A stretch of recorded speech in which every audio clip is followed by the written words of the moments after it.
In previous class, we were discuss about the conformational isomerism.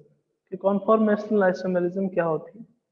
उसमें अपने सोहार्ट्स और Newman projection formula देखा और दोनों में ही दो फॉर्म बनती है जनरली, एक एक्लिप्स्ड फॉर्म बनती है, एक स्टेगर्ड फॉर्म बनती है. Staggered form is much more stable than the eclipsed form. Staggered form जो है वो ज्यादा स्टेबल होती है एक्लिप्स्ड फॉर्म से. ओके, ये अपन ने डिस्कस करा था लास्ट क्लास में. और लास्ट क्लास में अपन ने कॉन्फॉर्मर्स ऑफ ब्यूटेन भी बनाए थे कि कितने कॉन्फॉर्मर्स बनते हैं. उसमें आपके एक एक्लिप्स्ड फॉर्म थी, एक पार्शियली एक्लिप्स्ड थी, एक स्टेगर्ड थी और एक स्क्यू या गाउचे थी. तो सबसे ज्यादा स्टेबल अपने पास, अगर स्टेबिलिटी के ऑर्डर की बात करें तो सबसे ज्यादा स्टेबल जो थी वो कौन सी फॉर्म थी? वो अपने पास थी स्टेगर्ड, उसके बाद स्क्यू या गाउचे, उसके बाद आपके पास पार्शियली एक्लिप्स्ड, उसके बाद आपके पास कौन सी थी? एक्लिप्स्ड फॉर्म थी. लास्ट टॉपिक है. लास्ट टॉपिक क्या कहता है? Conformers of cyclohexane. इस साइक्लोहेक्सेन के कितने कॉन्फॉर्मर्स बन सकते हैं इसके बारे में देखेंगे. आइए, कॉन्फॉर्मर्स ऑफ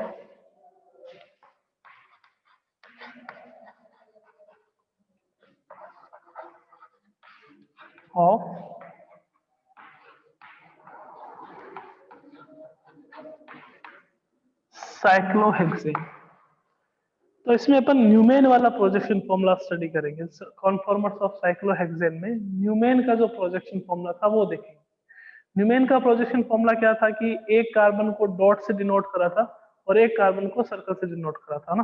तो इसमें भी दो फॉर्म बनती है, एक आपके पास कौन सी रहती है? स्टेगर्ड, और एक आपके पास कौन सी रहती है? एक्लिप्स्ड. और as usual staggered form will be more stable than eclipsed form, because repulsion जो है वो आपके पास थोड़ा क्या रहता है? कम रहता है. एक्लिप्स्ड में जो रिपल्शन है वो आपके पास क्या रहेगा? ज्यादा रहेगा. तो आइए देखते हैं कैसे बनाते हैं कॉन्फॉर्मर्स ऑफ साइक्लोहेक्सेन.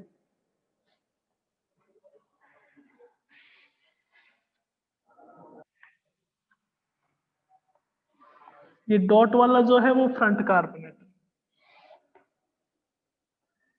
है ना, और ये सर्कल वाला जो है वो बैक कार्बोनेट.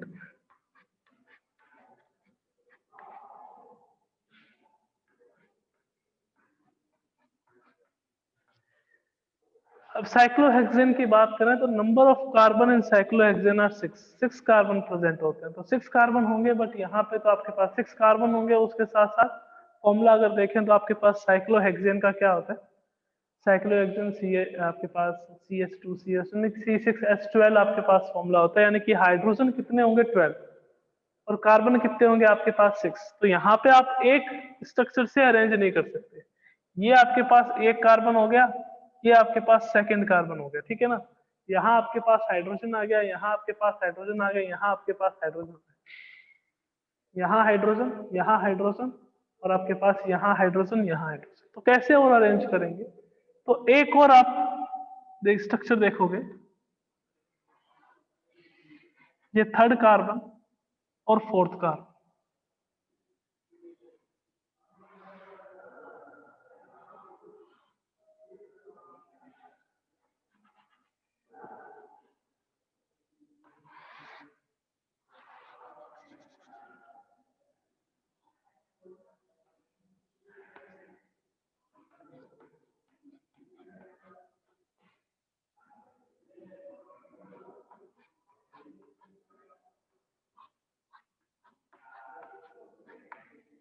ये आपके पास साइक्लोहेक्सेन के सर अभी तक नहीं हुआ है. तो यहाँ पे आपके पास क्या आ गया? CH2. यहाँ पे आपके पास क्या आ गया? CH2. कितने कार्बन आइटम हो गए? 1 2 3 4 5 and 6. Total number of carbon atom कितने हो गए आपके पास? 6. यहाँ पे अपने पास क्या आ जाएगा? हाइड्रोजन, ठीक है. यहाँ पे अपने पास क्या आ जाएगा? हाइड्रोजन. मैं अगर आपको पूछूं कि ये कौन सी फॉर्म, तो आप कहोगे सर इट इज स्टेगर्ड. ये स्टेगर्ड फॉर्म.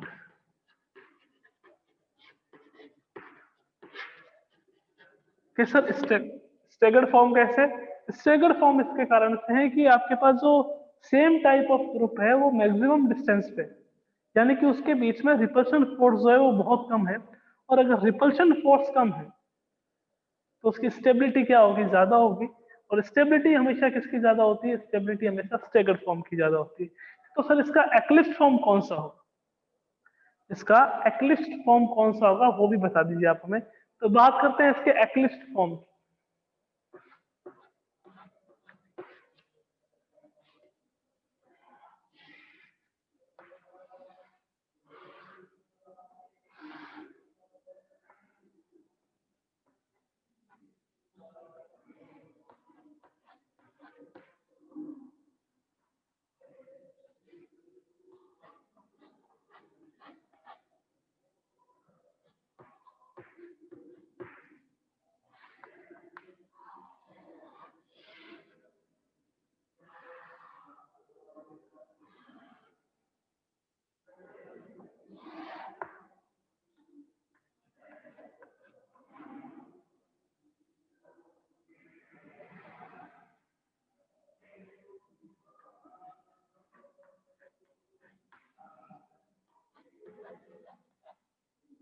ये इसकी एक्लिप्स फॉर्म कि सर ये एक्लिप्स कैसे, थोड़ा सा ये बता दीजिए।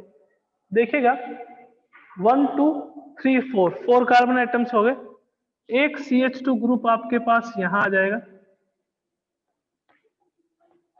और एक CH2 ग्रुप आपके पास यहां आ जाएगा। 5 और 6 यहाँ पे आपके पास क्या रहेगा, हाइड्रोजन। यहाँ पे आपके पास क्या रहेगा, हाइड्रोजन। यहाँ पे हाइड्रोजन और यहाँ पे हाइड्रोजन। उस फॉर्म में देखोगे आप, ये जो एक्लिप्स फॉर्म है,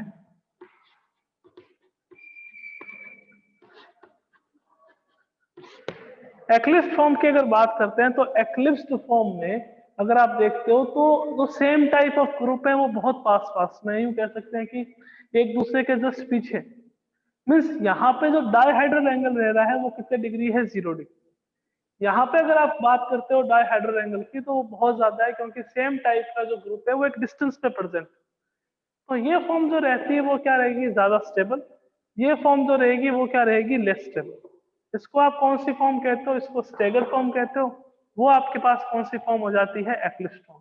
तो साइक्लोहेक्सेन के कॉन्फॉर्मर्स का फॉर्मेशन कैसे होता है ये मैंने आपको भी बताया। उसमें दो फॉर्म बनती है, एक आपके पास स्टेगर्ड और एक आपके पास एक्लिप्स। जो एक्लिप्स फॉर्म है वो ज्यादा स्टेबल है, जो स्टेगर्ड फॉर्म है वो ज्यादा स्टेबल है, और जो एक्लिप्स फॉर्म है वो आपके पास कम स्टेबल। उसका रीजन आपको पता है कि एक्लिप्स फॉर्म जो रहती है उसमें डाइहाइड्रल एंगल जो है वो कम होता है, 0 डिग्री होता है। ग्रुप एक दूसरे के पीछे प्रेजेंट होते हैं, तो ग्रुप अगर एक दूसरे के पीछे प्रेजेंट होंगे तो वहां पे रिपल्शन फोर्स क्या होगा, ज्यादा। और जितना ज्यादा रिपल्शन फोर्स होता है, स्टेबिलिटी हमेशा उतनी ही क्या हो जाती है, कम हो जाती है। ओके,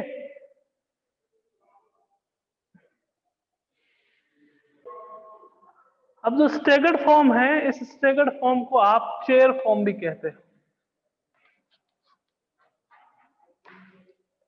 और इसको आप क्या कहते हो, बोट फॉर्म भी कहते हैं।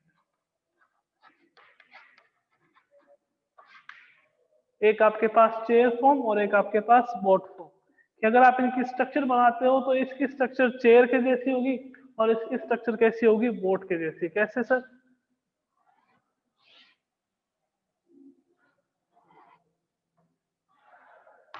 ये आपके पास बोट फॉर्म, और इसकी जो स्ट्रक्चर रहती है वो चेयर फॉर्म, चेयर की जैसी रहती है, तो उसको अपन चेयर फॉर्म भी कहते हैं।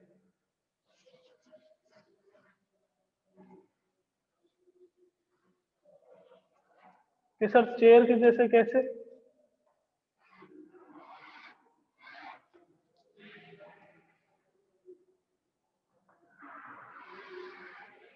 1 2 3 4 5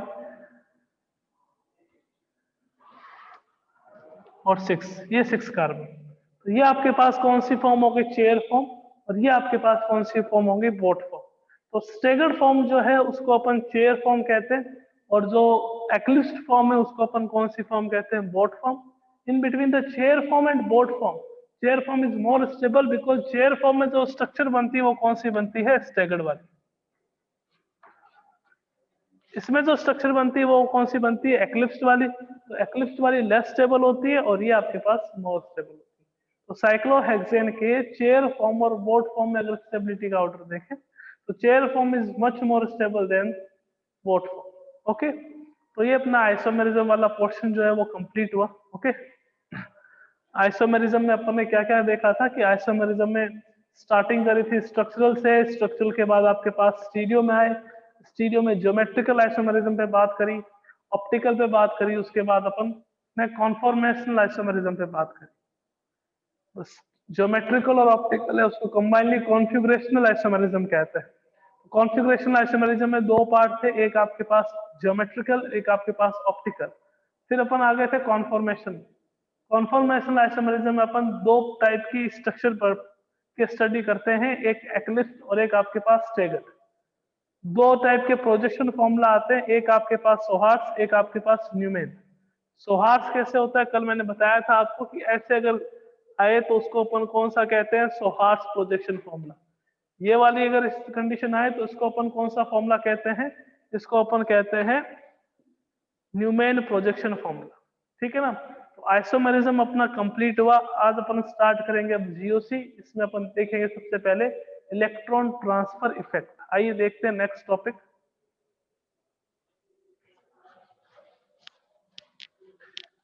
जो 11th की बातें हैं वो 11th में खत्म हो जाए तो ज्यादा अच्छा रहता है ना। ये सारी 11th की बातें इसको 12th में रिपीट करवाने से कोई मीनिंग नहीं है, कोई मतलब नहीं है। आप 12th में जब आओगे तो आपको खाली इतना सा ही लर्न रखना है कि किसमें कौन सी आइसोमेरिज्म है और क्यों।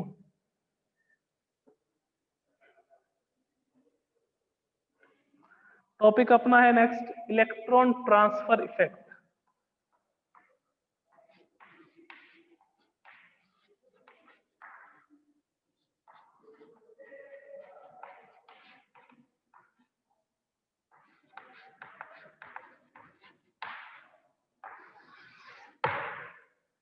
कि सर क्या होता है ये इलेक्ट्रॉन ट्रांसफर इफेक्ट। अपने को पता है कि जितने भी ऑर्गेनिक कंपाउंड्स हैं उन ऑर्गेनिक कंपाउंड्स में कोवेलेंट बॉन्ड प्रेजेंट होता है। अपने को पता है कोवेलेंट बॉन्ड प्रेजेंट होता है, शेयरिंग होती है इलेक्ट्रॉन्स की, इसके कारण से कौन सा बॉन्ड होगा, कोवेलेंट बॉन्ड। अब यहाँ पे इलेक्ट्रॉन का ट्रांसफर किस डायरेक्शन में होगा, सर डायरेक्शन मीनिंग मीन्स मान लीजिए कि अगर आपके पास कोई कंपाउंड जैसे आपके पास ये, जनरली मैं कहूं कि इलेक्ट्रॉन का ट्रांसफर कहां होगा, कि सर इलेक्ट्रॉन का ट्रांसफर तो हमेशा मोर इलेक्ट्रोनेगेटिव एलिमेंट की ओर होता है। यहाँ पे कोई इलेक्ट्रोनेगेटिव एलिमेंट है कि सर नहीं, तो इलेक्ट्रोनेगेटिव एलिमेंट नहीं है मतलब यहाँ पे इलेक्ट्रॉन का ट्रांसफर नहीं होगा। फिर मैं नेक्स्ट अगर आपको एक और एग्जांपल दूं कि CH3 है, CH2 है और मेरे पास Cl आ गए, अब इलेक्ट्रॉन का ट्रांसफर कहाँ होगा, तो आप कहोगे कि सर इलेक्ट्रॉन का ट्रांसफर कहाँ होगा, Cl की तरफ। सर क्यों, क्योंकि Cl की जो इलेक्ट्रोनेगेटिविटी है वो क्या होती है, ज्यादा होती है, और कोवेलेंट बॉन्ड के जो इलेक्ट्रॉन्स हैं वो मोर इलेक्ट्रोनेगेटिव एलिमेंट की तरफ जाते हैं। ये अपन ने पढ़ा है कि इलेक्ट्रोनेगेटिविटी क्या होती है, कि tendency to attract the electrons of covalent bond. Covalent bond के इलेक्ट्रॉन को कोई एलिमेंट अगर अपनी ओर अट्रैक्ट करता है तो वो एलिमेंट क्या होगा, इलेक्ट्रोनेगेटिव एलिमेंट होगा। यहाँ पे देखें कि कार्बन है और आपके पास Cl है। कार्बन और Cl में से अगर बात करते हैं तो कार्बन और Cl में से इलेक्ट्रोनेगेटिविटी किसकी ज्यादा होती है, कि सर इलेक्ट्रोनेगेटिविटी जो है वो क्लोरीन की ज्यादा होती है। क्लोरीन की ज्यादा होती है तो बॉन्ड के इलेक्ट्रॉन कहाँ जाएंगे, आपके पास क्लोरीन के पास है। तो इलेक्ट्रॉन ट्रांसफर इफेक्ट क्या हो गया कि कोवेलेंट बॉन्ड का जो इलेक्ट्रॉन है उसको ट्रांसफर करने से, उसके ट्रांसफर से यानी कि वो मोर इलेक्ट्रोनेगेटिव एलिमेंट की ओर जा रहा है, तो कौन कौन से इफेक्ट होते हैं उसको अपन क्या कह देते हैं, इलेक्ट्रॉन ट्रांसफर इफेक्ट कह देते हैं। तो अपन बात कर रहे हैं इलेक्ट्रॉन ट्रांसफर इफेक्ट में। इलेक्ट्रॉन ट्रांसफर इफेक्ट मैंने आपको बता दिया क्या होता है, कि इलेक्ट्रॉन्स जो है कोवेलेंट बॉन्ड के वो लेस इलेक्ट्रोनेगेटिव से मोर इलेक्ट्रोनेगेटिव एलिमेंट की तरफ मूव करते हैं। अब बात करें कि इलेक्ट्रॉन ट्रांसफर इफेक्ट होता कितने टाइप का है, तो देखिए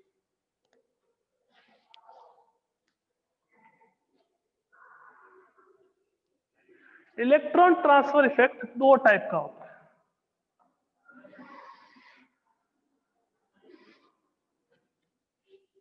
क्या सर, कौन कौन सा, एक तो होता है परमानेंट इफेक्ट,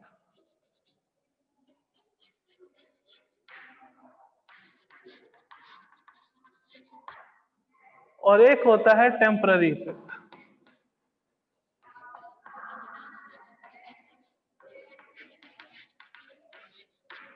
कि sir permanent effect permanent effect में आगे टाइप्स आते हैं, कौन कौन से? फर्स्ट आता है इंडक्टिव इफेक्ट,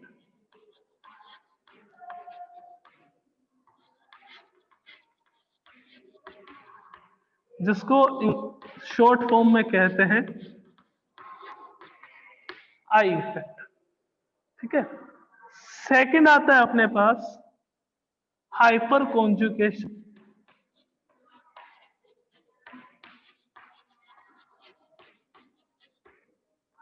जिसको आप शॉर्ट फॉर्म में एच इफेक्ट कहते हैं। और थर्ड वन आता है अपने पास रेजोनेंस या मेसोमेरिक इफेक्ट,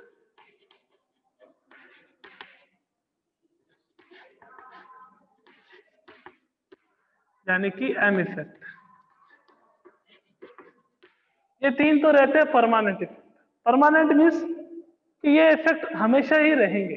इंडक्टिव इफेक्ट की बात करें, चाहे हाइपर कॉन्जुगेशन की बात करें, चाहे रेजोनेंस की बात करें, चाहे आई इफेक्ट देखो, चाहे एच इफेक्ट देखो, और या आप क्या करो, एम इफेक्ट देखो। तो ये इफेक्ट जो है परमानेंट इफेक्ट होते हैं, हमेशा ही रहते हैं। टेम्पररी इफेक्ट में आपके पास क्या आता है? Electromeric effect,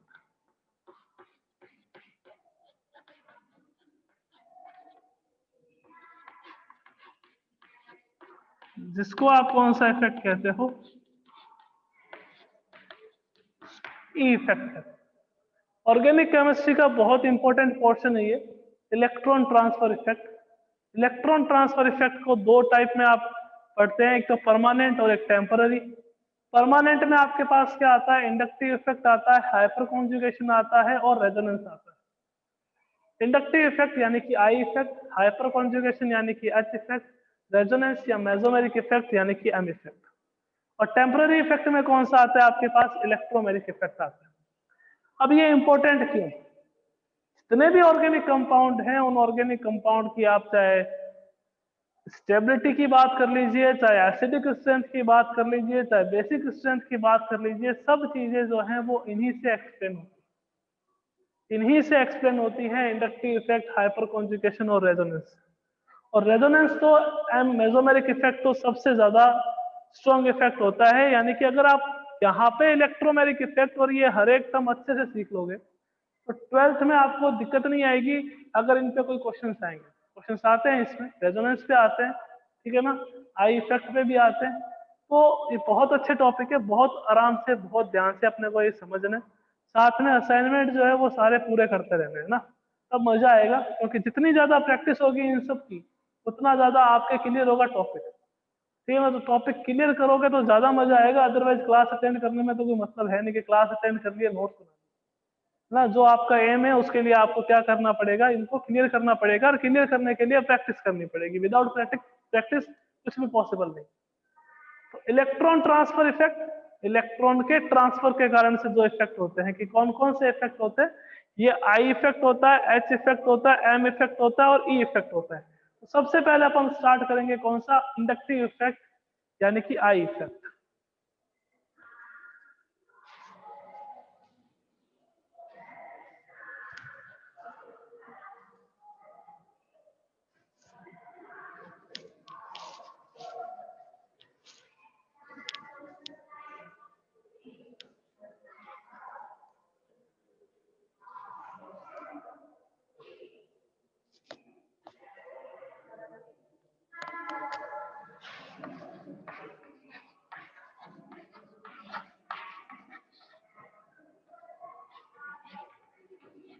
inductive effect,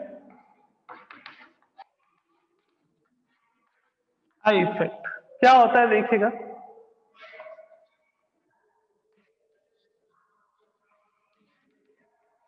transfer of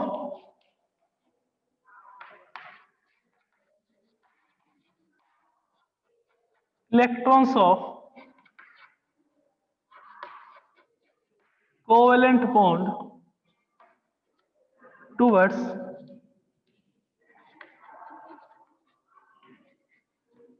more electronegative element।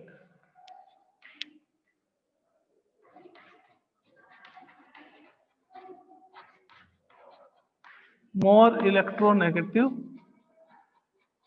Element is known as I effect. Covalent bond के जो इलेक्ट्रॉन्स हैं उनका मोर इलेक्ट्रोनेगेटिव एलिमेंट की तरफ जो ट्रांसफर होता है उसको अपन इंडक्टिव इफेक्ट या आई इफेक्ट कहते हैं। ये जो इंडक्टिव इफेक्ट है दो टाइप का होता है।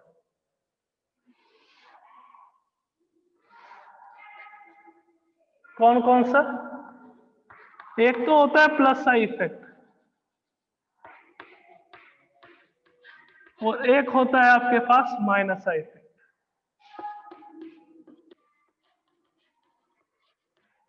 एक माइनस आई इफेक्ट और एक आपके पास कौन सा होता है? Plus I effect. दो टाइप का होता है, सारे ही आपके पास ऐसे ही। रेजोनेंस देखोगे वो भी ऐसा ही है, plus M effect minus M effect. क्यों कहते हैं उसकी बातें अपन करेंगे। Inductive effect, transfer of electrons of covalent bond towards more electronegative element is known as inductive effect, है ना। दो टाइप के होते हैं, minus I effect and plus I effect. Minus I effect में क्या रहता है, देखिए कार्बन कार्बन कार्बन कार्बन, यहां पे कोई ग्रुप है एक्स, कोई भी हो सकता है, क्लोरीन ब्रोमीन आयोडीन नाइट्रो कुछ भी हो सकता है, एक्स, है ना। तो if the electronegativity of x, if the electronegativity of X is greater than carbon, if the electronegativity of X greater than the electronegativity of carbon atom, तो क्या होगा कि कोवेलेंट बॉन्ड के इलेक्ट्रॉन इसके ऊपर आ जाएंगे, एक्स के ऊपर। यहां पे अगर इलेक्ट्रॉन, तो कार्बन पे कौन सा चार्ज आएगा? पॉजिटिव। तो पास वाला कार्बन कहेगा मेरे इलेक्ट्रॉन ले लीजिए। यहाँ पे पॉजिटिव, तो ये इलेक्ट्रॉन यहाँ आ जाएंगे, ये इलेक्ट्रॉन यहाँ आ जाएंगे। तो ओवरऑल जो ये ग्रुप जुड़ा हुआ है, इस ग्रुप पे कौन सा चार्ज आएगा कि सर नेगेटिव। इस ग्रुप कार्बन पे कौन सा चार्ज आएगा? पॉजिटिव। तो अगर कोई एक ऐसा ग्रुप जुड़ा हुआ हो, ऐसा ग्रुप बॉन्डेड हो कार्बन चेन से जिसकी इलेक्ट्रोनेगेटिविटी कार्बन से ज्यादा हो, तो वो कौन सा इफेक्ट शो करेगा? Minus I effect show. तो सर यूं कह सकते हैं क्या कि अगर X जो है वो इलेक्ट्रॉन अट्रैक्टिंग ग्रुप हो,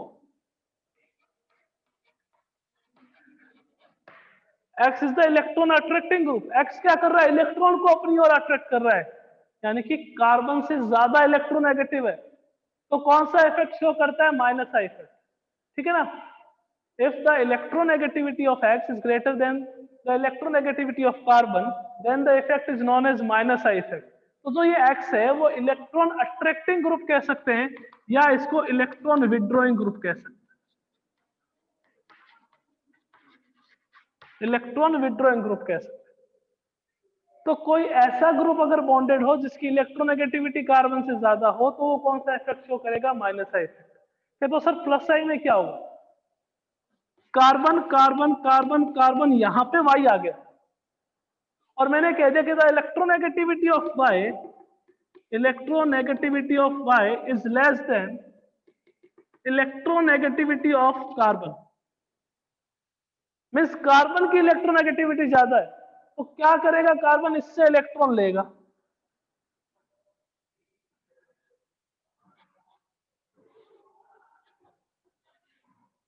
तो इस कार्बन पे कौन सा चार्ज आएगा? नेगेटिव। और इस वाई पे कौन सा चार्ज आ जाएगा आपके पास? पॉजिटिव। वाई पे पॉजिटिव चार्ज आ जाएगा, मीन्स ये कौन सा इफेक्ट शो करेगा? Plus I effect. तो माइनस आई इफेक्ट में इलेक्ट्रॉन अट्रैक्टिंग ग्रुप या इलेक्ट्रॉन विड्रॉइंग ग्रुप बॉन्डेड होता है, जुड़ा हुआ रहता है। प्लस आई में इलेक्ट्रॉन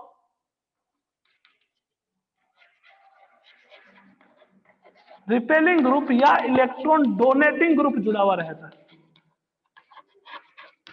इलेक्ट्रॉन डोनेटिंग ग्रुप जुड़ा रहता है, जो इलेक्ट्रॉन को डोनेट करता है। यहाँ पे जो वाई है वो क्या करेगा? इलेक्ट्रॉन को डोनेट करेगा। तो वाई के ऊपर कौन सा चार्ज आ जाएगा? पॉजिटिव। पॉजिटिव चार्ज आ जाएगा, मीन्स वो कौन सा इफेक्ट शो करेगा? Plus I effect. Minus I effect, x जो है वो आपके पास इलेक्ट्रॉन विड्रॉइंग ग्रुप है, कार्बन को कह रहा है तेरे इलेक्ट्रॉन भी मेरे को दे दे। तो एक्स के ऊपर कौन सा चार्ज आ जाएगा? आपके पास नेगेटिव चार्ज आ जाएगा। एक्स के ऊपर नेगेटिव चार्ज आ जाएगा, मीन्स कौन सा इफेक्ट शो कर रहा है? माइनस आई इफेक्ट, ठीक है ना। तो आई इफेक्ट क्या होता है? Transfer of electron of covalent bond towards more electronegative element is known as I effect.